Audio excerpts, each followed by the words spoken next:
the bottom left here, from Invictus Gaming, in the blue, playing the Terran pieces. This is my favorite morning beverage, coffee.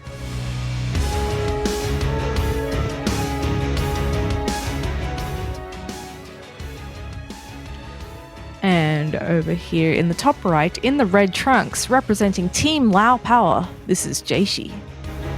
Gonna bring that Lao Power here to this map. As we see their logo on the screen, love to Shopify, because we cannot sing their praises enough for what they've done for StarCraft 2 in 2020 and also in 2021. Literally bringing back TSL from the grave, necromancing an entire tournament circuit from the deep and bringing it back to life, doubling the prize pool of community beloved tournament, Home Story Cup, and starting a pro team, Shopify Rebellion, picking up a bunch of players that were teamless in between teams, putting in a ton of infrastructure and professionality into the esports side of things for our players. And then, what did they do, Zeph? They went ahead and sponsored the ESL Pro Tour, doubling the prize pool of weeklies, ensuring map rotation on a regular basis, supporting the map-making community in StarCraft 2, which hasn't had a whole lot of love lately. And apparently, according to StarCraft God Emperor Apollo, that is just the beginning, the tip of the iceberg. So, exciting times ahead. Yeah, man. Apparently, they're even bringing Signature Series back, which is super cool. That's right. Those are really awesome video productions. If you've never seen one, go check them out. I'm sure they're on YouTube somewhere. A couple of them are very heart-wrenching. Yeah. I remember the Maru one just being like, I play a lot of StarCraft, and my hands hurt. And I'm like, okay. But then there was the WCS Signature Series, where you get to see Cyril's lineup. The Dark one was actually really beautiful. Yeah. Where he said that he wants people to remember when they think of Zerg, he wants them to think of him. Like he wants them to remember him when they think of Zerg and StarCraft. So I thought that was a really cool thing to strive for, not just being a champion, but like the guy. That's awesome. Yeah. Really good Reaper. Seeing what's in store. Yeah. 2-kill Reaper here. This is very, very nice. And this is like just the scouting Reaper from Coffee. It's not like he proxied that thing. So a bit of an awkward early game for Jieshi. Yeah. Not ideal. We have seen a fair few scrappy early games between some of these players. A few scrappy games in general. I think we've seen a few base trades and stuff. So things can get pretty wild pretty fast. And it's going to be the Phoenix here for Jieshi. Mm-hmm. Yep, just going Stargate. Very similar to Cyan's opener. Just going for a couple Phoenixes. The Phoenixes can be great for shutting down Terran aggression and just for map control in general. They can be really fantastic. And in fact, because Coffee's going 1-1-1, pardon me, he's reacting accordingly here by going for the Cyclone and respecting it here. So he is going for, excuse me, not the 1-1-1. It's actually is 3 barracks, but with a factory as well. So Cyclone to respect the Stargate units, and then still going to have a big ball of Marines on the ground for fighting power. Yep. And it's important to keep up the scouting where possible, just to see what's coming. It can be really hard to get a read on this and make sure that you're all prepared for the eventual Terran push. We'll see how he goes. Already moving into the robo. I feel like Jieshi has favored Stargate in the past. Maybe one of these players that likes like the sort of Phoenix Colossus kind of PVT. Mm-hmm. Yeah, Phoenix Colossus is definitely a unit comp that Terrans find hard to beat until they can stabilize. It's got the splash for the ground. It's got your anti-ground, and then you got your anti-air as well. You don't have to make many gateway units, and then when you do make gateway units, pretty much just need charge lots because the Blink Stalkers are replaced by your Phoenixes. So you have that going for you as well, Protoss. It is a very expensive army. It can be a bit flimsy as well. And I like that Jieshi, while he's making the Phoenixes, is getting the robo up so he can get to that robo bay, which we see right now, because any kind of push from the Terran, if it's multiple barrackses, whether it be 2 or 3, you need some kind of splash damage or a lot of shield batteries to stop the stim timing from doing a lot of damage to you. Yeah.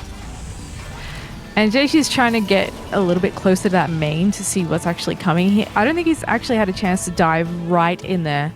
But nonetheless, he's seen like the unit count of Coffee as he gets closer there. He's going to swoop in here and start picking up some SCVs as soon as Coffee leaves, because he's ready to do his push with a couple of tanks. Stim and combat shields will be finishing up on the trip. And the question is, does he have enough to hold on here? He's already got an Immortal out, which is great. There's a shield battery in play as well, but is that enough?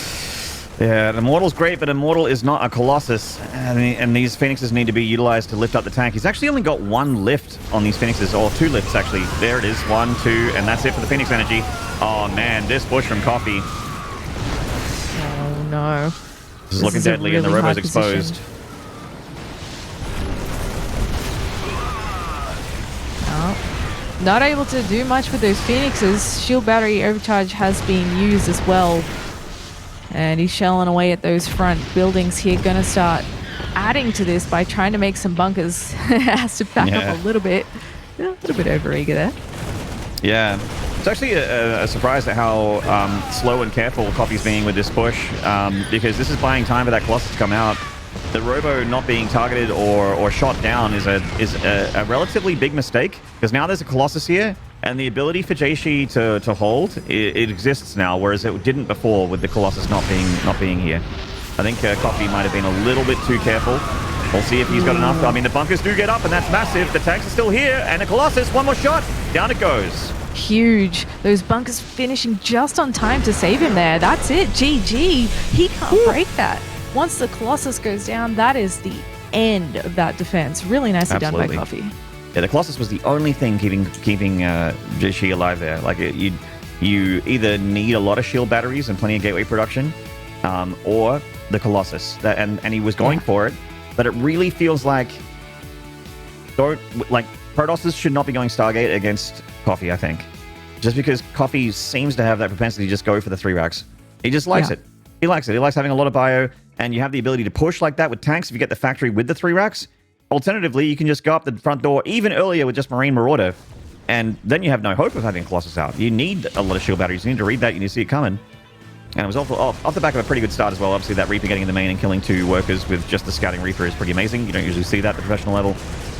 And yeah, I mean, SCV damage is great and all, but as you'll learn, Zeph, SCVs aren't what kill you. The men with the guns are the ones that kill you, and that army still looked pretty solid when it got to the other side of the map. Yeah, that's exactly right. He just wasn't very well prepared for this. And you mentioned as well the Phoenixes didn't have any lifts left in the beginning of that fight because they spent all their energy mowing down some SCVs back at home. So yeah, exactly. You know, it is a really rough hold at the best of times. But when you're not quite ready for it, you have a very slim chance of holding on there. So, yeah, pretty straightforward game for Coffee. He's actually had a lot of success with those kinds of builds. The 3 racks and also sort of those attacks that almost look like a weirder 2-1-1 where you marching up to that 3rd base with tanks and doing the similar sort of slow push into that. So yeah, we'll have to see what the second game has in store. By the way, the B stream is also running at the moment, guys. That is going to be having the PvP that we are not covering on the mainstream, which is Cyan versus Maxhead. So make sure you're checking that out as well. That's right. And Cyan Maxhead is actually a very important match because that's the loser's match. And not having Cyan or Maxhead in the top 4 is already weird.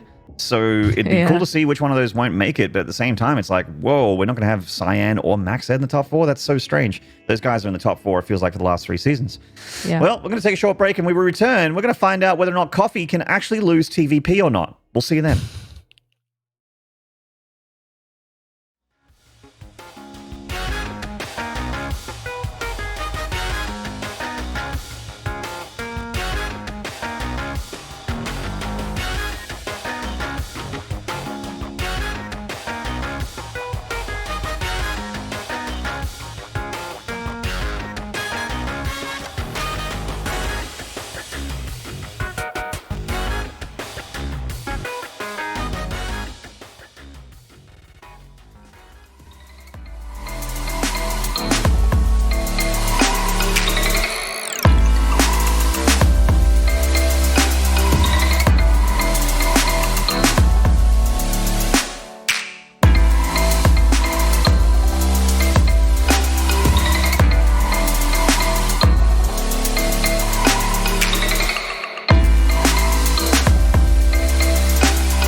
G'day, StarCraft fans. Welcome back. We're about to jump into game 2 between Jieshi and Coffee, with Coffee the Terran being 3-0 in maps and TVP, with different variations of the 3 racks. The kid just doesn't seem to be stoppable at the moment. Can Jieshi do it in map 2? Because if he doesn't, he's down to the deciders match, and that is not comfortable. Yeah. We'll soon find out. Coffee could get a little wild, change it up, maybe do an NG block before he does his 3 racks. I don't know. We'll see how much he deviates. I genuinely think that there's not really any reason to change up what he's doing at all. Yeah, because it's working. Yeah. Yeah, exactly. It's one of those builds that, like, when people have trouble in TVP, I usually tell them to do things like that. Some kind of sharp attack timing that hits with a bunch of upgrades all finishing at once, or with a certain number of siege tanks, and then just going across the map with a couple SCVs to build bunkers and make magic happen. Because, I mean, depending on your level, that's the kind of thing that if you nail the build order, it's very unlikely that especially if your Protoss is just playing blind macro, which a lot of people do when they're not super high level, you can just get a free win. Like, it is actually a noob slayer that builds like that. It's a crusher of spirits. Yeah, it truly is. And these aren't noobs that Coffee's coming up against. So I have to say I am a little bit surprised that Coffee is having this much success so far. Now, it's not a huge sample size. Let's be fair here, but he really is kind of bopping people. And you can argue that, against Cyan, there was a little bit of luck involved, some bad decision making, but he's consistently been the better player when we've seen him so far. And I think that's super impressive. And it's exciting. He could be in the top 4 after, never seeing him. That's actually a really sick result. It is. It's very, very good. He needs to start fighting back a little bit, though. This we can't get the wonderful PvP master eliminated by the non-Protoss here, because then we don't get to see his PvPs. And we know they're good because NiCE told us that they are. Anyway, in the bottom right here, one map away from dashing Jieshi Streams of a seat in the top 4, this is Coffee for Invictus Gaming.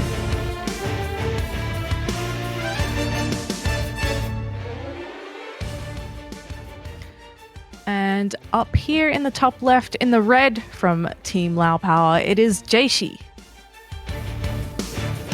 That's it. And we're on a Romanticide here. It'll be 2,000 atmospheres for a final battlefield if we need it. And Romanticide, I feel like, is probably Jieshi's... well, most Protosses, I think, would be more happy to play on this map and play macro style than 2,000 atmospheres or Oxide. So, see, the Oxide is a relatively pushable map, whereas Romanticide has that one ramp that you have to go up to attack, the second and third base in a triangular expansion pattern, which everyone does on this map, even Zerg. There are some Zergs that will take the low ground higher, like the low ground third, but they're weirdos. They're like the people that don't call their mothers on their birthday and stuff like that. Like, they're not quite terrible. Well, they pee in the shower. It's pretty. It's not great. It's not great, and it's definitely not something you should be proud of. It doesn't make you the worst person in the world, but they could do better. You know what I mean? Yeah. What a comparison that is. That's right. You pee in the shower if you take your third base in the low ground at the front. Dude, that's actually a great ladder insult. Yep. Keep that in mind next time That's right. I'm trying to get my ladder points back. Yeah, next person that gives you gaff, find their third Zeph and let them know if they're expanding incorrectly. It's like, who the hell goes to Romanticide and doesn't take the high ground third? Why wouldn't you do that? You got so much space at the high ground. Anyway, yes, he is. That's right. Twilight Council opening here, going for the blink. Not worrying about that Stargate, going for a bit more of a quote-unquote normal opener. And Coffee might be proxying a starport here. We'll have a look at that. Oh, yes. All right, Hellions. Slapping it down.